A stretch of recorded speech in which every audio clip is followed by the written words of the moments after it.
Well, how is it that the colonies were English? They could have been Spanish, they could have been French. Instead, they were English colonies. Well, there's plenty of reasons behind all that. But in truth, what you need to understand is how England, a latecomer to Atlantic exploration, managed to outstrip the Spanish and the French when it came to settlement in North America. So we'll see the tension between Spain and England that resulted in one of the greatest naval battles in history, the defeat of the Spanish Armada, and then the French influence in North America. And let's not leave out the Dutch. The Dutch had a very strong colonial aspect of North America. From the point at which the Reformation began, Spain and England became rivals. Reason being is that England, in taking part in the Reformation, turned to the Protestant Church of England. Spain, on the other hand, was Catholic. How Catholic was Spain? Well, the ruling family of Spain was the Habsburg family, which was the same ruling family of Austria. And they were so Catholic that they actually had a veto over who got elected Pope if they wished to exercise it.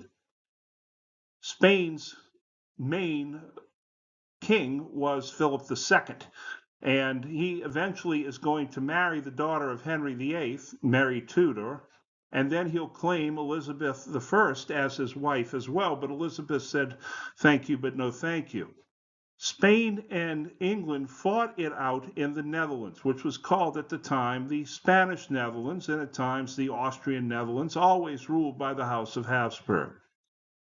When Elizabeth came to the throne, she managed to stabilize England and made it a Protestant nation. She also, understanding full well that Spain was a very wealthy nation, bringing home tons of gold and silver from Mexico, from Peru, commissioned privateers to prey upon Spanish shipping. And one of those privateers was Sir Francis Drake, and he would rob the Spanish blind.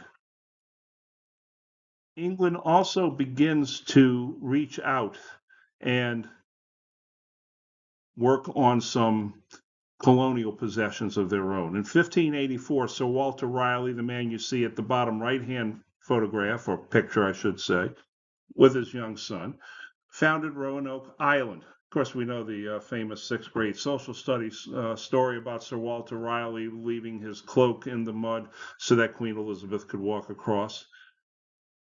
When he founded this colony, he named it after the Virgin Queen, Elizabeth I. She was called the Virgin Queen because she never married. She was hardly, shall we say, without sexual relations. When Raleigh returned 3 years later, because he had some problems in England he had to worry about, he comes back to Roanoke in 1587, and he finds that the entire colony has gone. He also noticed something else, that several of the native tribesmen in the region around Roanoke had children who had blue eyes, which means, of course, that they probably sought shelter with the Indians and just simply assimilated into them.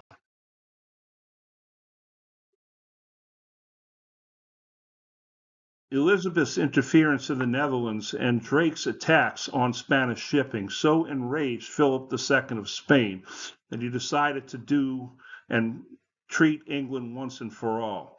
Philip II is one of the most dynamic rulers of Europe, and he was quite a personality. He was the son of Charles V of the Holy Roman Empire, but Charles V also was King Carlos I of Spain.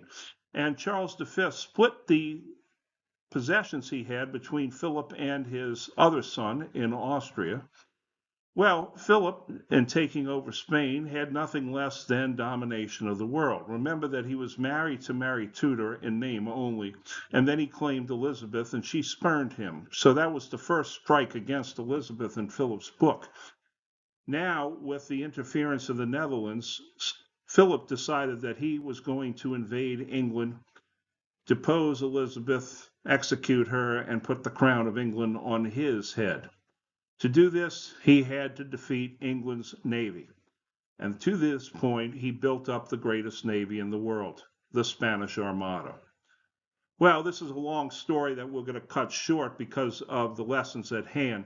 But the Armada was completely outclassed by the British Navy, not because it was larger, but because the British ships were actually smaller, and in the narrow English Channel, they were able to outclass the Spanish ships and destroyed them, and then a hurricane came as if out of nowhere and blew the rest of the Spanish Armada into the North Sea.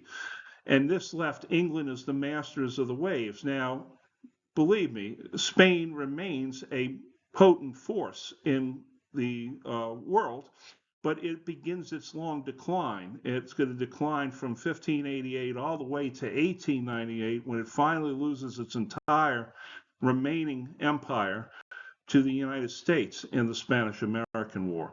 But that's another story for another class of another day. In this case, England now rules supreme over the oceans. They are the premier military power on the seas. Like I said, England is the master of the high seas, but there are plenty of other European powers that are still contending with England, and the French were among them. Samuel de Champlain. Now that seems to be an image of Samuel Champlain. It actually is not.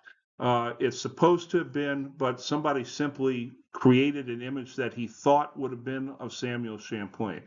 Well, Champlain sailed up the St. Lawrence and he founded the province of Quebec. He then explored into the Great Lakes in northern New York, and of course the big lake in northern New York, Lake Champlain, is named for him. The French made an alliance with the Huron Indians, which were the Indians that lived around the Great Lakes, and of course their name now adorns one of the Great Lakes.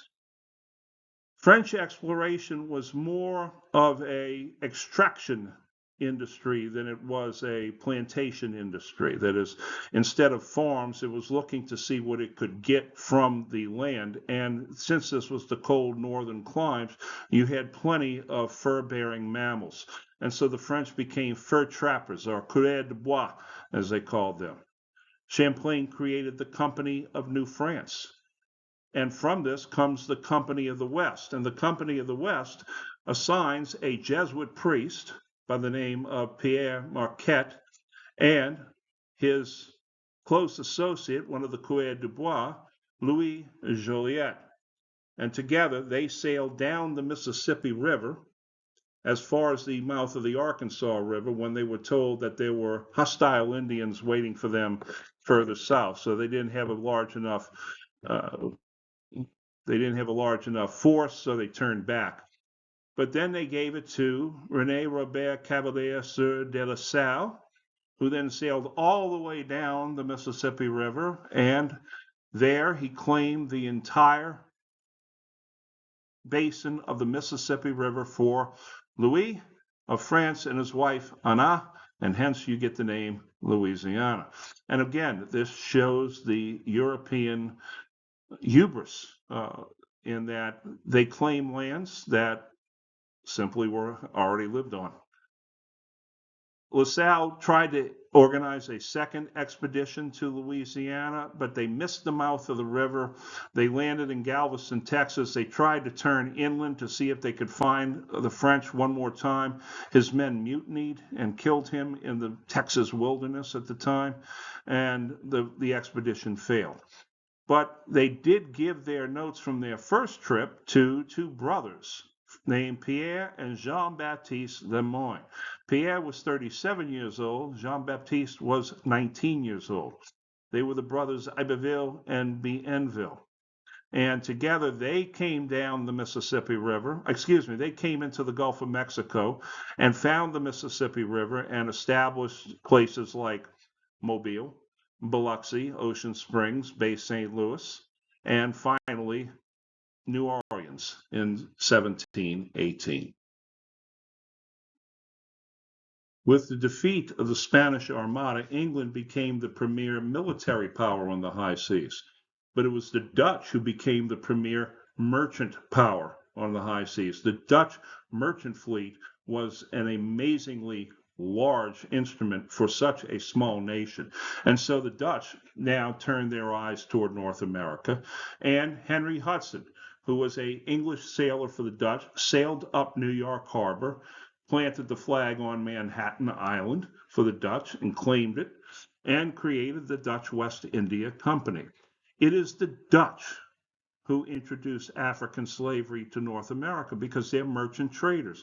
They're in the slavery business. And it was by accident, in 1619, a Dutch merchant ship was blown off course. It landed in the Jamestown colony. And from that point onward, you had African slavery in North America. Now, Peter Minuit now brings a colony of Dutch to Manhattan, and there he purchases Manhattan from the Lenape Indians for a grand total price of, at the time, 24 US dollars, the equivalent of, so to speak. And he named the colony New Amsterdam. And there they establish a Dutch colony with huge estates called patroonships. Now, the Dutch colony was ethnically diverse. It was poorer. It was not always competently run. It was governed by one of the names that you might find familiar in New York. If you watch the Law and Order episodes and so forth, you know that there's Stuyvesant, which is the one of the neighborhoods in Brooklyn, the Bedford-Stuyvesant neighborhood, named after Peter Stuyvesant. They also have many of the schools named after that as well. And this is where you get many of the things that the Dutch have left for New York, like the neighborhood of Harlem, which is a neighborhood in Amsterdam, and they made it a neighborhood in New York. And when you sit out on your porch in Louisiana, in New York, you sit out on the stoop, which is a Dutch term. And there's plenty of other Dutch things as well that have remained in New York.